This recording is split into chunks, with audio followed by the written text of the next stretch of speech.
ꯑꯍꯥꯟꯕꯗ ꯆꯦꯅꯦꯜ ꯑꯁꯤ ꯌꯦꯡꯕꯤꯔꯤꯕ ꯃꯌꯥꯝ ꯄꯨꯝꯅꯃꯛꯄꯨ ꯇꯔꯥꯝꯅ ꯑꯣꯛꯆꯔꯤ. ꯉꯁꯤꯗꯤ ꯄꯥꯔꯠ 1 2 ꯇꯧꯈ꯭ꯔꯕ ꯃꯇꯨꯡꯗ MCQ ꯄꯥꯔꯠ 1 2ꯒꯤ MCQ ꯈꯔꯁꯨ ꯇꯧꯈ꯭ꯔꯦ. ꯑꯗꯨꯒꯤ ꯃꯇꯨꯡ ꯇꯥꯔꯛꯄꯗ ꯄꯥꯔꯠ 3ꯒꯤ ꯚꯤꯗꯤꯑꯣ ꯑꯁꯤ ꯈꯨꯗꯣꯜ ꯇꯝꯖꯔꯤ. ꯑꯗꯨꯗꯤ ꯃꯌꯥꯝ ꯌꯦꯡꯃꯤꯟꯅꯔꯁꯤ.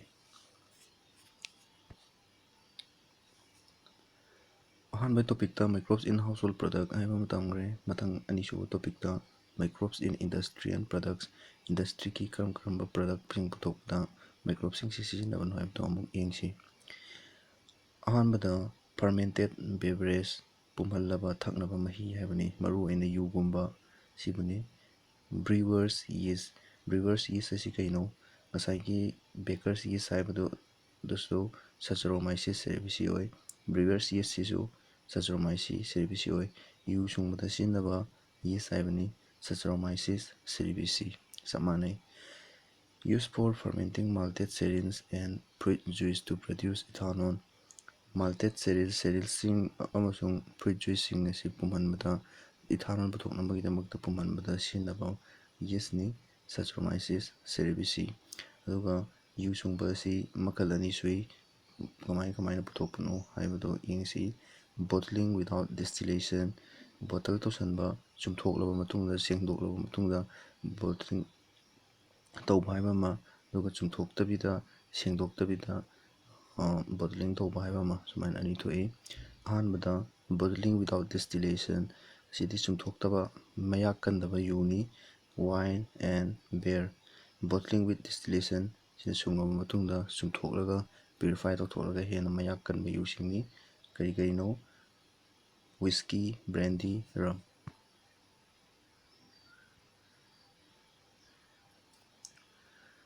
ꯁꯤꯒꯤ ꯕ꯭ꯔꯤꯋꯔꯁ ꯌꯤꯁ ꯑꯁꯤ ꯀꯔꯤꯅꯣ ꯍꯥꯏꯕꯁꯤꯃ ꯍꯪꯉꯦ. ꯁꯆꯔꯣꯃꯥꯏꯁꯤꯁ ꯁꯦꯔꯦꯕꯤꯁꯤ. ꯑꯗꯨꯒ ꯕꯣꯇꯂꯤꯡ ꯋꯤꯠ ꯗꯤꯁꯇꯤꯂꯦꯁꯟ ꯇꯧꯔꯒ ꯕꯣꯇꯜ ꯇꯧꯕ ꯀꯅꯥꯅꯣ? ꯁꯤ ꯑꯃ ꯍꯪꯉꯦ. Wine and beer. Bottling without distillation ꯃꯊꯪꯗ ꯕꯣꯇꯂꯤꯡ ꯋꯤꯠ ꯗꯤꯁꯇꯤꯂꯦꯁꯟ ꯇꯧꯔꯕ ꯃꯇꯨꯡꯗ ꯕꯣꯇꯜ ꯇꯧꯕꯁꯤ ꯀꯅꯥꯅꯣ? ꯋꯤꯁꯀꯤ, ꯕ꯭ꯔꯦꯟꯗꯤ, ꯔꯝ. ꯁꯤ ꯈꯛꯇꯪ ꯈꯪꯕꯤꯈ꯭ꯔꯣ. ꯕꯣꯇꯂꯤꯡ ꯋꯤꯗꯥꯎꯠ ꯗꯤꯁꯇꯤꯂꯦꯁꯟꯗ ꯀꯅꯥ? Wine and beer. ꯑꯅꯤꯁꯤ ꯈꯪꯈ꯭ꯔꯗꯤ ꯂꯦꯝꯍꯧꯔꯤꯁꯤꯡꯁꯤ ꯀꯩ ꯇꯥꯔꯦ? ꯕꯣꯇꯂꯤꯡ ꯋꯤꯠ ꯗꯤꯁꯇꯤꯂꯦꯁꯟ ꯇꯧꯔꯕ ꯃꯇꯨꯡꯗ ꯕꯣꯇꯂꯤꯡ ꯇꯧꯕ. ꯋꯤꯁꯀꯤ, ꯕ꯭ꯔꯦꯟꯗꯤ, ꯔꯝ. ꯁꯤ ꯃꯔꯨ ꯑꯣꯏ. ꯅꯦꯛꯁ. Number 2ꯗ antibiotics. ꯑꯦꯟꯇꯤꯕꯥꯏꯑꯣꯇꯤꯛꯁ ꯍꯥꯏꯁꯤ ꯀꯩꯅꯣ? ꯑꯦꯟꯇꯤꯕꯥꯏꯑꯣꯇꯤꯛꯁ ꯍꯥꯏꯕꯁꯤ ꯀꯦꯃꯤꯀꯦꯜ ꯁꯕꯁꯇꯦꯟꯁꯅꯤ. ꯃꯥꯏꯀ꯭ꯔꯣꯕꯁꯅ ꯊꯥꯗꯣꯛꯄ, ꯑꯗꯨꯒ ꯀꯩꯗꯧꯕꯗ ꯁꯤꯖꯤꯟꯅꯕ? ꯑꯇꯣꯞꯄ ꯃꯥꯏꯀ꯭ꯔꯣꯕꯁꯤꯡꯕꯨ ꯒ꯭ꯔꯣꯊ, ꯃꯈꯣꯏ ꯁꯟꯗꯣꯔꯛꯄꯁꯤꯡ ꯅꯝꯊꯅꯕ ꯍꯣꯠꯅꯕꯗ, ꯅꯠꯇ꯭ꯔꯒ ꯑꯇꯣꯞꯄ ꯃꯥꯏꯀ꯭ꯔꯣꯕꯁ ꯑꯃꯕꯨ ꯍꯥꯠꯇꯣꯛꯅꯕ ꯍꯣꯠꯅꯕꯗ ꯁꯤꯖꯤꯟꯅꯕ ꯑꯗꯨꯝꯕ ꯀꯦꯃꯤꯀꯦꯜꯗꯨꯅꯤ ꯑꯦꯟꯇꯤꯕꯥꯏꯑꯣꯇꯤꯛꯁ ꯍꯥꯏꯕꯁꯤ. ꯑꯦꯟꯇꯤ ꯃꯤꯟꯁ ꯑꯦꯒꯦꯟꯁ ꯍꯥꯏꯕꯅꯤ, ꯃꯥꯌꯣꯛꯇ ꯍꯥꯏꯕꯅꯤ. ꯑꯃꯁꯨꯡ ꯕꯥꯏꯑꯣ ꯃꯤꯟꯁ ꯂꯥꯏꯐ ꯍꯥꯏꯕꯅꯤ. ꯑꯇꯣꯞꯄ ꯂꯥꯏꯐ ꯑꯃꯒꯤ, ꯑꯇꯣꯞꯄꯒꯤ ꯄꯨꯟꯁꯤ ꯑꯃꯒꯤ ꯃꯥꯌꯣꯛꯇ ꯍꯥꯏꯕꯅꯤ ꯃꯥꯒꯤ ꯃꯤꯅꯤꯡꯁꯤ. ꯑꯗꯨꯕꯨ ꯗ ꯋꯥꯔꯗ ꯑꯦꯟꯇꯤꯕꯥꯏꯑꯣꯇꯤꯛ ꯏꯁ ꯑꯦ ꯃꯤꯁꯅꯣꯃꯔ. ꯑꯗꯨꯕꯨ ꯋꯥꯔꯗ ꯑꯦꯟꯇꯤꯕꯥꯏꯑꯣꯇꯤꯛ ꯍꯥꯏꯕꯁꯤ ꯍꯥꯟꯅ ꯃꯃꯤꯡꯁꯤꯗꯤ ꯄꯤꯁꯜꯂꯨꯔꯕ, ꯃꯤꯁꯅꯣꯃꯔ ꯍꯥꯏꯕꯗꯤ ꯍꯥꯟꯅ ꯃꯃꯤꯡꯁꯤꯗꯤ ꯄꯤꯁꯜꯂꯨꯔꯒ ꯀꯣꯟꯊꯪꯗ ꯄꯤꯔꯤꯕ ꯃꯤꯡꯁꯤ ꯂꯥꯜꯂꯦ ꯍꯥꯏꯅ ꯈꯜꯂꯛꯄ ꯑꯗꯨꯕꯨꯅꯤ ꯃꯤꯁꯅꯣꯃꯔ ꯍꯥꯏꯕꯁꯤ. ꯁꯨꯃꯥꯏꯅ ꯑꯦꯒꯦꯟꯁ ꯂꯥꯏꯐ ꯍꯥꯏꯅ ꯄꯤꯁꯜꯂꯨꯔꯤꯕ ꯃꯥꯒꯤ ꯃꯃꯤꯡꯁꯤ ꯑꯁꯦꯡꯕꯗꯤ ꯂꯥꯜꯂꯦ. ꯀꯃꯥꯏꯅꯅꯣ ꯌꯦꯡꯁꯤ. ꯏꯠ ꯃꯤꯟꯁ, ꯃꯁꯤꯒꯤ ꯑꯥꯔꯊꯗꯤ ꯑꯦꯒꯦꯟꯁ ꯂꯥꯏꯐ ꯍꯥꯏꯕꯅꯤ. ꯑꯦꯟꯇꯤꯕꯥꯏꯑꯣꯇꯤꯛꯁ ꯍꯥꯏꯕꯁꯤ ꯂꯥꯏꯐ ꯑꯃꯒꯤ ꯃꯥꯌꯣꯛꯇ ꯍꯥꯏꯕꯅꯤ. ꯀꯔꯤꯗ ꯌꯦꯡꯉꯒꯅꯣ? In context of disease causing organisms. Disease ꯄꯨꯊꯣꯛꯍꯜꯂꯤꯕ ꯑꯣꯔꯒꯥꯅꯤꯖꯝꯗꯨꯗ ꯌꯦꯡꯂꯨꯔꯒꯗꯤ ꯑꯦꯒꯦꯟꯁ ꯂꯥꯏꯐ ꯑꯗꯨꯒꯤ ꯃꯥꯌꯣꯛꯇ ꯊꯕꯛ ꯇꯧꯏ. ꯑꯗꯨꯕꯨ ꯄ꯭ꯔꯣ ꯂꯥꯏꯐ ꯑꯦꯟ ꯍꯥꯏꯒꯗꯧꯕꯅꯤ. Pro life and not against. ꯑꯗꯨꯕꯨ ꯃꯤꯑꯣꯏꯕꯒꯤ ꯀꯟꯇꯦꯛꯁꯇ ꯌꯦꯡꯂꯨꯔꯒꯗꯤ ꯋꯤꯠ ꯔꯤꯐꯔꯦꯟꯁ ꯇꯨ ꯍ꯭ꯌꯨꯃꯦꯟ, ꯑꯩꯈꯣꯏ ꯃꯤꯑꯣꯏꯕꯗ ꯌꯦꯡꯂꯨꯔꯒꯗꯤ ꯀꯥꯟꯅꯕ ꯄꯤꯔꯤꯕꯅꯤ. ꯑꯩꯈꯣꯏ ꯃꯤꯑꯣꯏꯕꯗ ꯑꯗꯨꯃꯥꯏꯅ ꯂꯥꯏꯅꯥ ꯊꯣꯛꯍꯜꯂꯤꯕ ꯃꯍꯤꯛꯇꯨ ꯒ꯭ꯔꯣꯠꯇꯨ ꯍꯟꯊꯍꯟꯕ ꯑꯃꯗꯤ ꯍꯥꯠꯇꯣꯛꯄ ꯇꯧꯔꯒ ꯀꯥꯟꯅꯕ ꯄꯤ. ꯑꯩꯈꯣꯏꯒꯤ ꯄꯨꯟꯁꯤꯗ ꯃꯤꯑꯣꯏꯕꯗ ꯌꯦꯡꯂꯨꯔꯒꯗꯤ ꯑꯦꯒꯦꯟꯁ ꯂꯥꯏꯐ ꯅꯠꯇꯦ, ꯂꯥꯏꯐꯇ ꯐꯒꯠꯍꯟꯕꯅꯤ. ꯑꯗꯨꯅ ꯑꯦꯟꯇꯤꯕꯥꯏꯑꯣꯇꯤꯛꯁ ꯍꯥꯏꯕꯁꯤ ꯑꯁꯦꯡꯕꯗꯤ ꯃꯤꯑꯣꯏꯕꯗ ꯌꯦꯡꯂꯒꯗꯤ ꯂꯥꯏꯐ ꯐꯒꯠꯍꯟꯕꯅꯤ. ꯑꯗꯨꯒ ꯗꯤꯖꯤꯖ ꯊꯣꯛꯍꯜꯂꯤꯕ ꯃꯥꯏꯀ꯭ꯔꯣꯕꯁꯇꯨꯗ ꯌꯦꯡꯂꯨꯔꯒꯗꯤ ꯃꯥꯁꯤ ꯑꯦꯒꯦꯟꯁ ꯂꯥꯏꯐ, ꯃꯥꯒꯤ ꯄꯨꯟꯁꯤꯒꯤ ꯃꯥꯌꯣꯛꯇ ꯑꯦꯛꯁꯟ ꯇꯧꯕꯅꯤ. ꯑꯗꯨꯅ ꯑꯁꯦꯡꯕꯗꯤ ꯑꯦꯟꯇꯤꯕꯥꯏꯑꯣꯇꯤꯛꯁ ꯍꯥꯏꯕꯁꯤ ꯃꯤꯅꯤꯡ ꯑꯅꯤ ꯊꯣꯛꯑꯦ. ꯑꯦꯒꯦꯟꯁ ꯂꯥꯏꯐ ꯍꯥꯏꯕꯁꯤꯅ ꯀꯔꯤꯒꯤ ꯀꯟꯇꯦꯛꯁꯇꯅꯣ? Disease causing ꯑꯣꯔꯒꯥꯅꯥꯏꯖꯝꯗꯨꯗꯅꯤ. ꯑꯦꯒꯦꯟꯁ ꯂꯥꯏꯐ ꯍꯥꯏꯕꯁꯤꯅ ꯀꯔꯤꯗ? ꯗꯤꯖꯤꯖ ꯀꯣꯖꯤꯡ ꯑꯣꯔꯒꯥꯅꯥꯏꯖꯝ, ꯗꯤꯖꯤꯖ ꯊꯣꯛꯍꯜꯂꯤꯕ ꯑꯣꯔꯒꯥꯅꯥꯏꯖꯝꯗꯨꯗꯗꯤ ꯃꯥꯒꯤ ꯄꯨꯟꯁꯤꯒꯤ ꯃꯥꯌꯣꯛꯇꯅꯤ ꯑꯦꯛ ꯇꯧꯔꯤꯁꯤ. ꯑꯗꯨꯒ ꯄ꯭ꯔꯣ ꯂꯥꯏꯐ, ꯑꯗꯨꯒ ꯄꯨꯟꯁꯤ ꯐꯒꯠꯍꯜꯂꯤꯕ, ꯅꯣꯠ ꯑꯦꯒꯦꯟꯁ, ꯑꯦꯒꯦꯟꯁꯇ ꯂꯩꯇ꯭ꯔꯤꯁꯤꯅ ꯍ꯭ꯌꯨꯃꯦꯟ ꯕꯤꯡꯗꯗꯤ ꯑꯦꯒꯦꯟꯁꯇ ꯂꯩꯕ ꯅꯠꯇꯦ, ꯍꯦꯟꯅ ꯀꯥꯟꯅꯕ ꯄꯤꯕꯅꯤ. ꯑꯗꯨꯒ ꯑꯦꯟꯇꯤꯕꯥꯏꯑꯣꯇꯤꯛꯁꯀꯤ ꯑꯦꯛꯖꯥꯝꯄꯜ ꯈꯔ ꯌꯦꯡꯕꯗ, ꯁꯝ ꯑꯦꯛꯖꯥꯝꯄꯜꯁ, ꯃꯔꯨꯑꯣꯏꯅ ꯂꯥꯏꯔꯤꯛꯇ ꯌꯥꯎꯕꯗꯤ ꯄꯦꯅꯤꯁꯤꯂꯤꯟ ꯈꯛꯇꯪ ꯌꯥꯎꯏ. ꯄꯦꯅꯤꯁꯤꯂꯤꯟꯁꯤ ꯀꯩꯅꯣ ꯌꯦꯡꯉꯁꯤ. ꯐꯥꯔꯁ ꯑꯦꯟꯇꯤꯕꯥꯏꯑꯣꯇꯤꯛ ꯗꯤꯁꯀꯣꯚꯔ ꯕꯥꯏ ꯑꯂꯦꯛꯖꯦꯟꯗꯔ ꯐ꯭ꯂꯦꯃꯤꯡ. ꯑꯍꯥꯟꯕ ꯑꯦꯟꯇꯤꯕꯥꯏꯑꯣꯇꯤꯛꯅꯤ. ꯀꯅꯥꯅ ꯗꯤꯁꯀꯣꯚꯔ, ꯀꯅꯥꯅ ꯄꯨꯊꯣꯛꯈꯤꯕꯅꯣ? ꯑꯂꯦꯛꯖꯦꯟꯗꯔ ꯐ꯭ꯂꯦꯃꯤꯡꯅ ꯄꯨꯊꯣꯛꯈꯤꯕꯅꯤ. ꯂꯣꯏꯅ ꯃꯔꯨ ꯑꯣꯏ ꯄꯦꯅꯤꯁꯤꯂꯤꯟꯒꯤ ꯄꯤꯔꯤꯕ ꯄꯣꯏꯟꯁꯤꯡꯁꯤ. ꯐꯥꯔꯁ ꯑꯦꯟꯇꯤꯕꯥꯏꯑꯣꯇꯤꯛꯅꯤ. ꯀꯅꯥ ꯄꯨꯊꯣꯛꯈꯤꯕ? Alexander Fleming. ꯀꯔꯤꯗꯧꯕꯗ ꯄꯨꯊꯣꯛꯈꯤꯕꯅꯣ? While working on bacteria. Bacteria Alexander ꯐ꯭ꯂꯦꯃꯤꯡꯁꯤ ꯕꯦꯛꯇꯦꯔꯤꯌꯣꯂꯣꯖꯤꯁꯅꯤ. ꯕꯦꯛꯇꯦꯔꯤꯌꯥꯒꯤ ꯃꯔꯝꯗ ꯅꯩꯅꯕ ꯁꯥꯏꯟꯇꯤꯁꯅꯤ.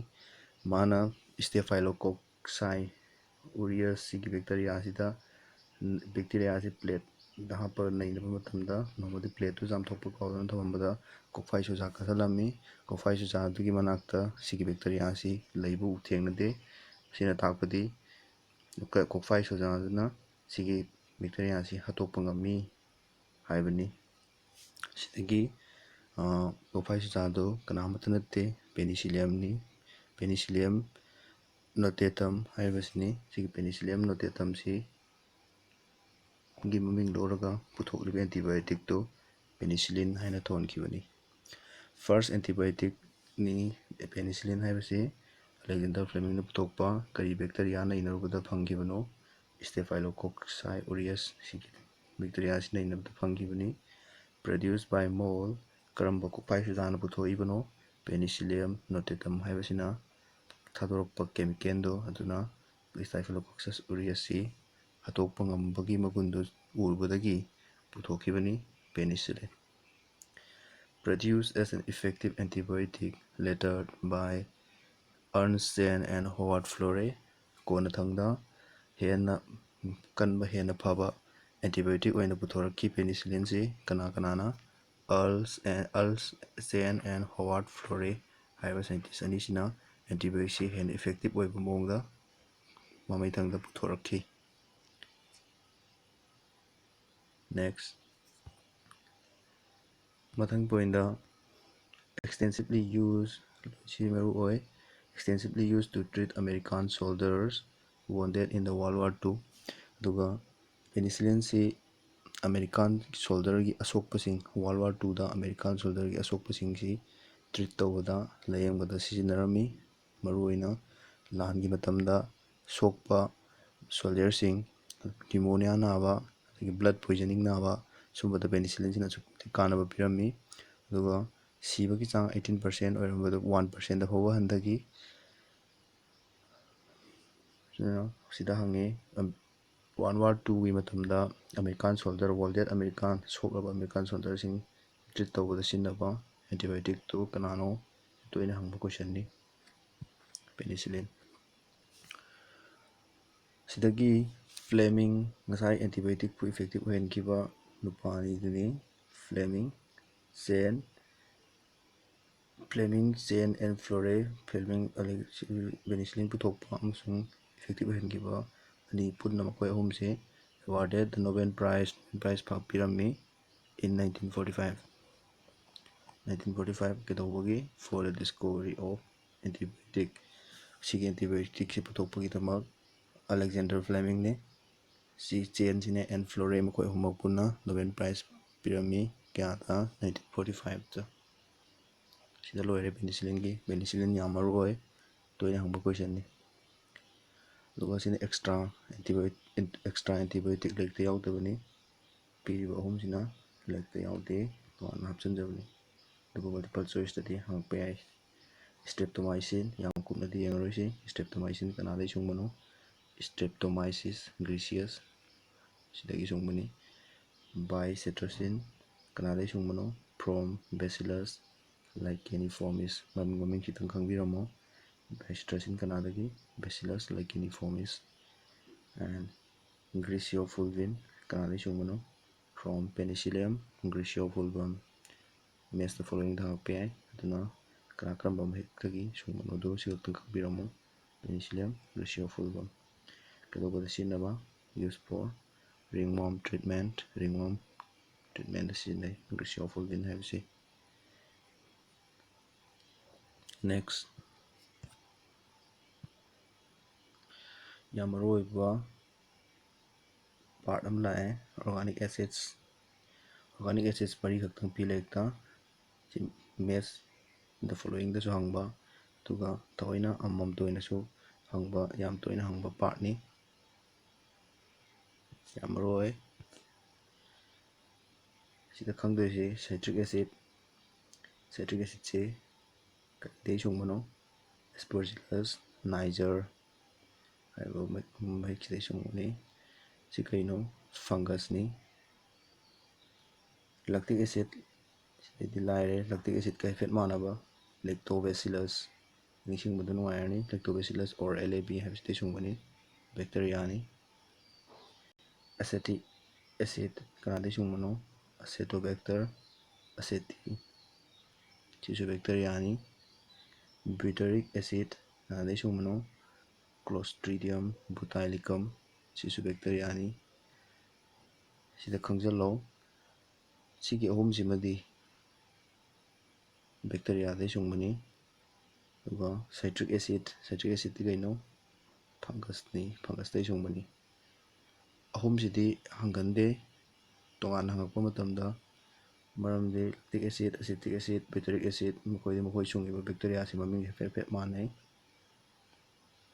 ꯅꯤꯡꯁꯤꯡꯕꯗ ꯅꯨꯡꯉꯥꯏ ꯑꯗꯨꯅ ꯍꯪꯒꯟꯗꯦ ꯇꯣꯉꯥꯟꯅ ꯍꯪꯉꯛꯄꯗꯗꯤ citric acidꯁꯤ ꯇꯣꯏꯅ ꯍꯪꯉꯤ citric acid ꯀꯅꯥꯗꯒꯤ ꯁꯨꯡꯕꯅꯣ aspergillus niger ꯐꯪꯒꯁ ꯄꯤꯔꯤꯕ ꯃꯔꯤꯁꯤꯗꯒꯤ ꯃꯥ ꯈꯛꯇꯪꯗꯤ ꯐꯪꯒꯁ ꯑꯣꯏꯕ ꯂꯦꯝꯍꯧꯔꯤꯕ ꯑꯍꯨꯝꯁꯤꯗꯤ ꯕꯦꯛꯇꯦꯔꯤꯌꯥꯗꯒꯤ ꯁꯨꯡꯕꯅꯤ ꯃꯃꯤꯡꯁꯤ ꯅꯤꯡꯁꯤꯡꯕꯗ ꯅꯨꯡꯉꯥꯏ ꯑꯗꯨꯅ ꯑꯍꯥꯟꯕꯒꯤ citric acidꯁꯤ ꯇꯣꯏꯅ ꯍꯪꯉꯤ ꯁꯤ ꯃꯔꯨ ꯑꯣꯏ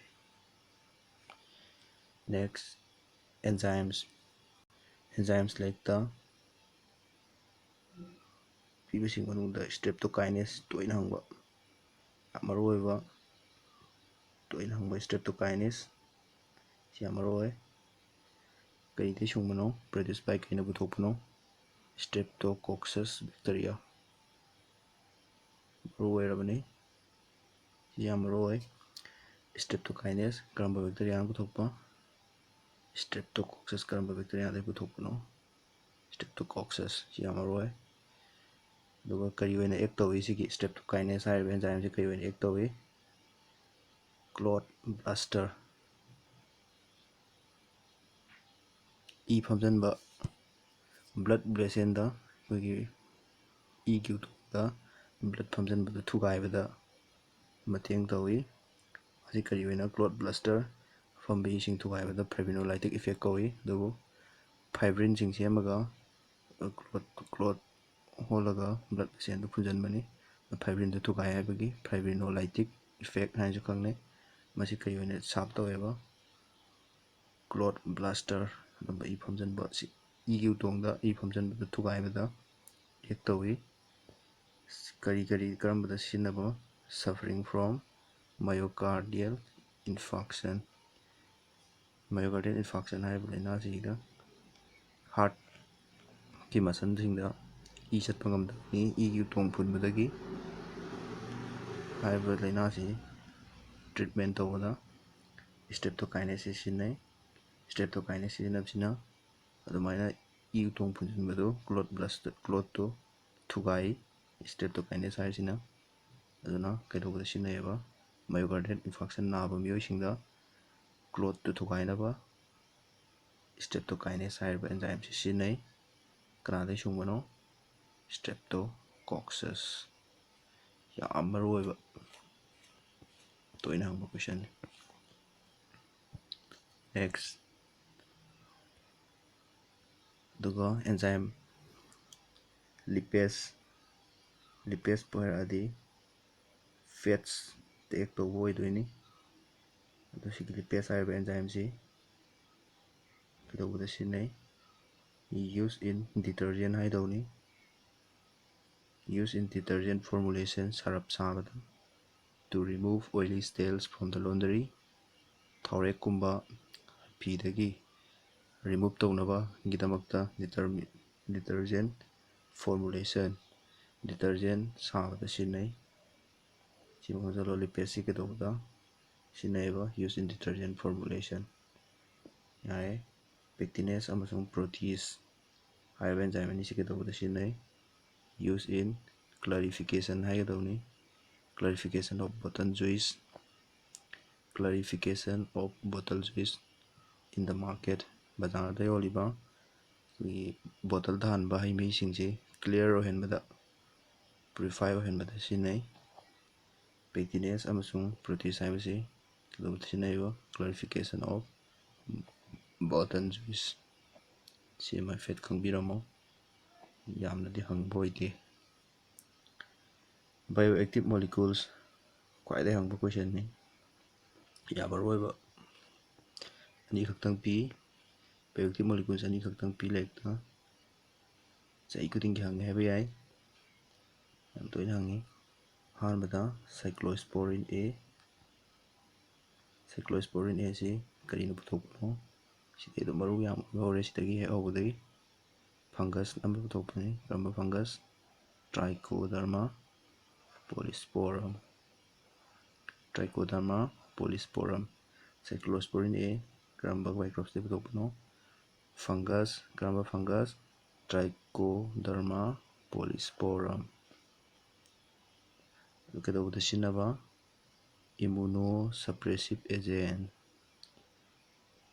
ꯑꯣꯔꯒꯥꯟ ꯑꯃ ꯑꯅꯧꯕ ꯇ꯭ꯔꯥꯟꯁꯄ꯭ꯂꯥꯟ ꯇꯧꯁꯤꯜꯂꯛꯄ ꯃꯇꯝꯗ ꯕꯣꯗꯤꯗꯨꯗ ꯌꯥꯎꯕ ꯕꯣꯗꯤꯗꯨꯅ ꯑꯗꯨꯒꯤ ꯑꯣꯔꯒꯥꯟꯗꯨꯒꯤ ꯃꯥꯌꯣꯛꯇ ꯑꯦꯛ ꯇꯧꯔꯛꯀꯅꯤ. ꯃꯁꯥꯒꯤ ꯅꯠꯇꯦ ꯍꯥꯏꯕꯒꯤ ꯃꯑꯣꯡꯗ ꯐꯣꯔꯦꯟ ꯑꯦꯖꯦꯟ ꯑꯣꯏꯅ ꯎꯒꯅꯤ. ꯃꯇꯝꯗꯨꯗ ꯑꯗꯨꯝꯕꯗꯨ ꯅꯝꯊꯅꯕ ꯍꯣꯠꯅꯕꯗ cyclosporin ꯑꯣꯏꯁꯤ ꯁꯤꯖꯤꯟꯅꯩ. ꯑꯗꯨꯅ ꯀꯩꯗꯧꯕꯗ ꯃꯔꯨꯑꯣꯏꯅ ꯁꯤꯖꯤꯟꯅꯩꯕ? Immunosuppressive agent. ꯑꯗꯨꯃꯥꯏꯅ ꯑꯣꯔꯒꯥꯟꯒꯨꯝꯕ ꯄꯥꯔꯠꯀꯨꯝꯕ ꯑꯅꯧꯕ ꯆꯪꯉꯛꯄꯗꯨꯗ ꯑꯗꯨꯒꯤ ꯃꯥꯌꯣꯛꯇ ꯑꯦꯛ ꯇꯧꯔꯛꯄꯗꯨ ꯅꯝꯊꯅꯕ ꯑꯣꯏꯅ ꯁꯤꯖꯤꯟꯅꯩ. ꯀꯔꯝꯕ ꯃꯇꯝꯗ? ꯑꯣꯔꯒꯥꯟ ꯇ꯭ꯔꯥꯟꯁꯄ꯭ꯂꯥꯟ ꯇꯧꯕ ꯄꯦꯁꯦꯟꯁꯤꯡꯗ ꯁꯤꯖꯤꯟꯅꯩ. ꯁꯤꯗ ꯈꯪꯗꯣꯏꯁꯤ cyclosporinꯁꯤ ꯀꯔꯤꯗ ꯁꯨꯡꯕꯅꯦꯕ? ꯐꯪꯒꯁ Trichoderma polysporum. ꯑꯗꯨꯒ ꯀꯔꯤ ꯑꯣꯏꯅ ꯁꯤꯖꯤꯟꯅꯕ? Immunosuppressive agent ꯑꯣꯏꯅ ꯁꯤꯖꯤꯟꯅꯩ. ꯀꯔꯝꯕ ꯄꯦꯁꯦꯟꯗ? Organ transplant ꯄꯦꯁꯦꯟꯗ. ꯌꯥꯝ ꯃꯔꯨꯑꯣꯏ. ꯃꯊꯪꯗ bioactive molecules ꯑꯃꯁꯨ ꯄꯤꯔꯤ. Statin. ꯁꯤꯁꯨ ꯌꯥꯝ ꯃꯔꯨꯑꯣꯏꯕ. Produced by yeast. ꯀꯩꯅ ꯄꯨꯊꯣꯛꯄꯅꯦꯕ? Monococcus purpureus. Monococcus purpureus ꯁꯤꯅ ꯄꯨꯊꯣꯛꯄꯅꯤ. Statinꯁꯤ ꯀꯅꯥꯅ ꯄꯨꯊꯣꯛꯄꯅꯦꯕ? Monococcus purpureus. ꯑꯗꯨ ꯀꯩ ꯑꯣꯏꯅ ꯁꯤꯖꯤꯟꯅꯕ? Blood cholesterol lowering agent. ꯕ꯭ꯂꯠꯇ ꯌꯥꯎꯕ ꯀꯣꯂꯦꯁꯇꯦꯔꯣꯜꯒꯤ ꯆꯥꯡꯁꯤ ꯍꯟꯊꯍꯟꯕꯗ ꯃꯇꯦꯡ ꯄꯤ. Blood cholesterol lowering agent. ꯁꯤꯒꯤ ꯑꯅꯤꯁꯤ ꯌꯥꯝ ꯇꯣꯏꯅ ꯍꯪꯕ ꯀꯣꯏꯁꯟꯅꯤ.